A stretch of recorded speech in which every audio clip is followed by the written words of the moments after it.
Assalamualaikum warahmatullahi wabarakatuh. Dear student, welcome to the seventh session of our initiation. This week we are going to learn about making and responding to an appointment, as well as giving an explanation in English. You can find this week topic in Module 8 and Module 9. Each module consists of 2 learning activities.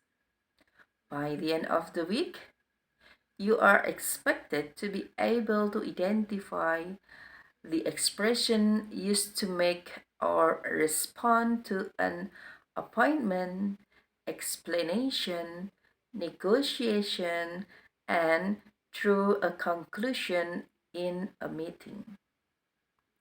Please study the material and enrichment link below. Afterward, please participate in discussion forum 7 and do assignment 3. Thank you.